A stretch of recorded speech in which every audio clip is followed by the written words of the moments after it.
Well, good morning, good evening, or good afternoon, whatever your current live situation is. Hello, YouTube.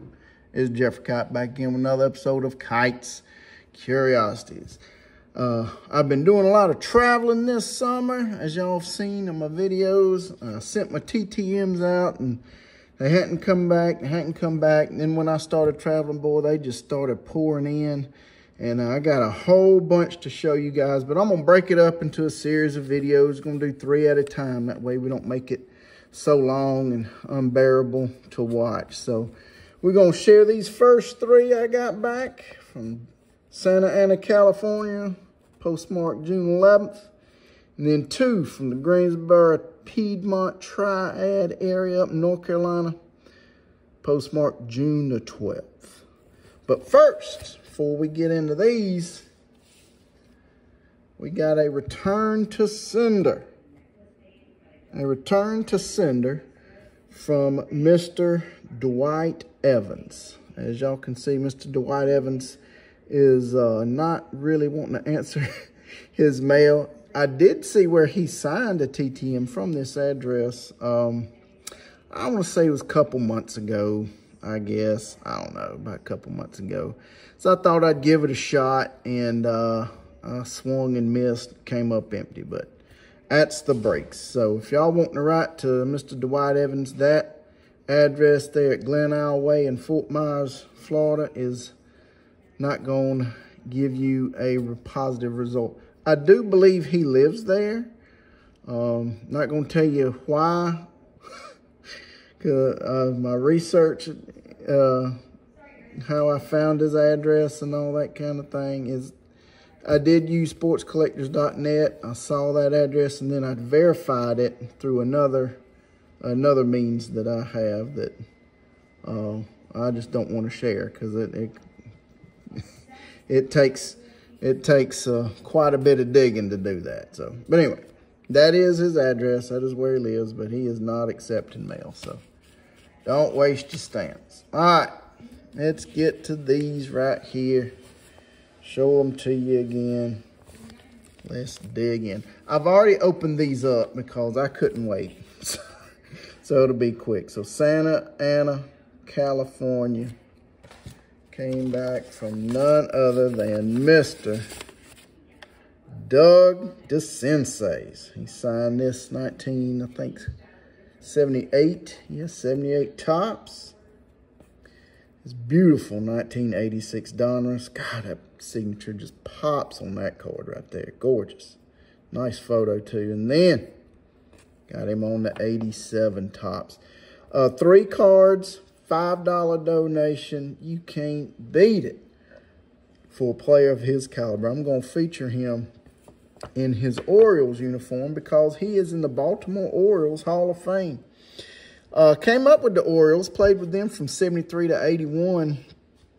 Had to fill the shoes of the great Brooks Robinson, and that main man, he did a great job filling in. It's always hard to come after a legend, but Doug DeSensei, he did very admirably there at third base. Hit .309 in the 1979 ALCS for the Orioles. Helped guide them to the American League pennant championship that year. Didn't do too bad in the World Series against the Pittsburgh Pirates.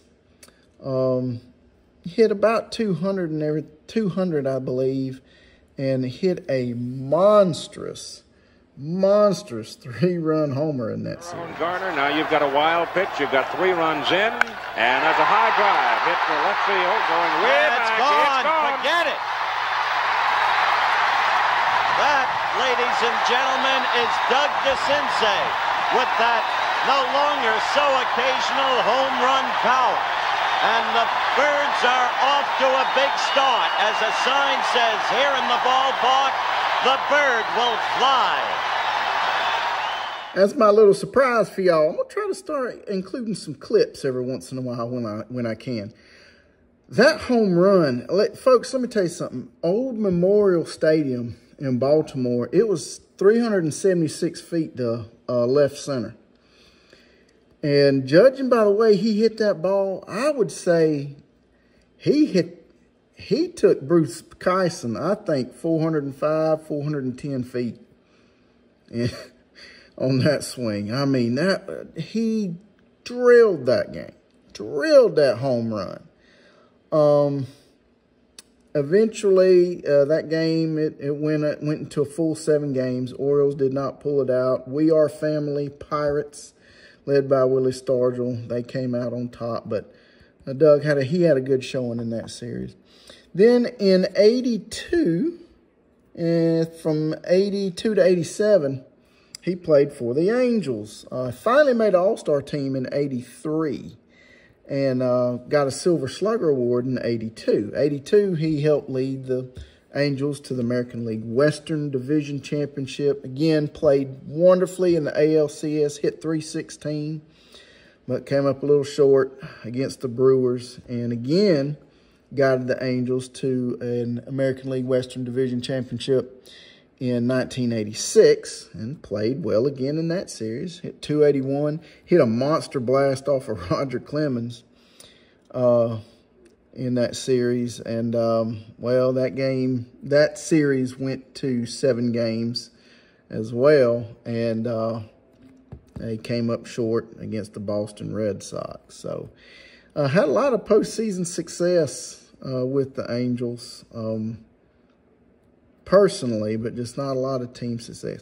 That series against the Brewers in 82, I think that was a 5-game series. So, Doug eventually went on to play with the Angels for most of the year in 87, and then finished up 4 games with the Cardinals in 87, then went over to Japan in 88 and played a year over there. Not a bad career, 15 years, a solid .259 batting average. 1,500 career hits. And like I said, he's in the Baltimore Orioles Hall of Fame. So love to have that one back in my possession, Mr. Doug DeCinces. I think he'll get in the Angels Hall of Fame too at some point.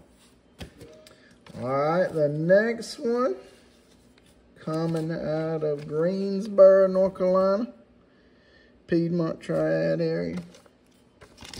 This needs no introduction right here. Don't need a lot. I mean, y'all know who that is. This is gorgeous. That is by far my favorite Richard Petty autograph I have ever gotten in my life. That bad boy just pops on that prism. And this is from this year, that prism box that I opened up a couple weeks ago, 2023 Panini Prism. Gorgeous. I mean, Richard Petty, y'all know the deal. 200 wins, all-time NASCAR record.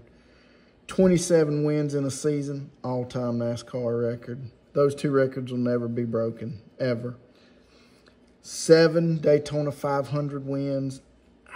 I don't see that one ever being broken. And he was the first driver ever to win 7 championships for his career. He would later have that mark tied by Dale Earnhardt and Jimmy Johnson. So happy to have another Richard Petty in my collection. As a NASCAR fan, I can't have too many Richard Pettys. I mean, you just can't. Oh, I mean, I was ecstatic when that one came back. It was just awesome. All right, last one here. Again, Greensboro, North Carolina, Piedmont Triad area, postmarked June 12th. It's another NASCAR return, and it is Mr. Greg Biffle. I've sent off to Greg Biffle. He's been featured on this channel. It's getting a light where you can see the autograph a little better. Yeah.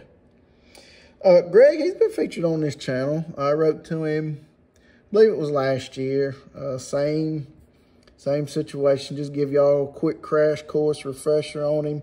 One of the 75 greatest NASCAR drivers of all time, like my man Richard Petty here.